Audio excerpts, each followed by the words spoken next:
তো আজকে ছিল আমাদের পাশের বাড়ির এক ননদের বিয়ে, যেটা তোমাদেরকে আগের ভিডিওতেই বলেছিলাম। তার জন্য আমরা রেডি হয়ে চলে এসেছি একদম বিয়ে বাড়িতে। তো দেখো আমি লেহেঙ্গাটা পরেছি, এত গরমেও পরেছি।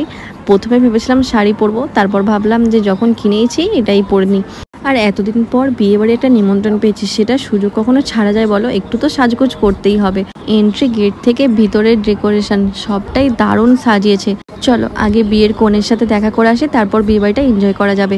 তো এই হচ্ছে আমাদের মিষ্টি কনে। আর বাঙালি বিয়ে বাড়িতে লাল কালারের বেনারসি ছাড়া ভাবাই যায় না বলো। এখন যদিও অনেকে অনেক রকম কালার চয়েস করে, তবে আমার পার্সোনালি চয়েস কিন্তু লাল কালারটাই। তো ওখানে দেখা করে এসে এবার আমরা এসেছি স্টলের দিকে।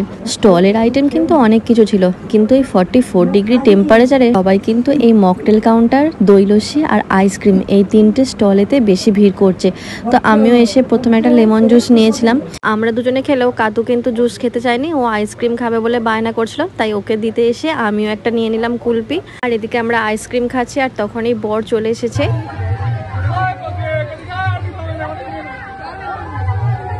তারপর গ্যালারি ভর্তি করে অনেক অনেক ছবি তুলেছি, সেইগুলো তোমাদের সাথে লাস্টে শেয়ার করব। তারপর চলে এসেছিলাম খাবারের জায়গাতে। মোটামুটি এখন 10টা বাজে, আর যেহেতু বরযাত্রী এসে গেছে তোমাদেরকে দেখালাম, তাই এবার আস্তে আস্তে ভিড় হচ্ছে।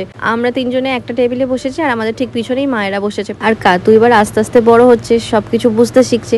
ও প্রথম থেকেই বলছে আমি কিন্তু একটা আলাদা চেয়ারে বসবো। আর আজকে যেহেতু প্রচুর গরম ছিল, তারপর স্টলেতে আইসক্রিম, লস্যি এইসব খেয়ে পেট ভরে গেছে। খেয়ে দিয়ে গিয়ে তারপর বিয়েটা দেখবো, যদি কাতু জেগে থাকে তবেই, না হলে বাড়ি চলে যেতে হবে। তো চলো তাহলে আজকের ব্লগটা আমি এখানেই শেষ করছি। আশা করছি আমাদের এই মিনি ব্লগ তোমাদের সকলের খুব ভালো লেগেছে। তো তোমরা কটা বিয়ে বাড়ি নিমন্ত্রণ পেয়েছো কিন্তু অবশ্যই কমেন্টে জানাতে ভুলো না। আর ভিডিওটা ভালো লাগলে অবশ্যই কিন্তু লাইক কমেন্ট করো। আমাদের কাছে প্রার্থনা করি তোমরা সকলে খুব ভালো থেকো।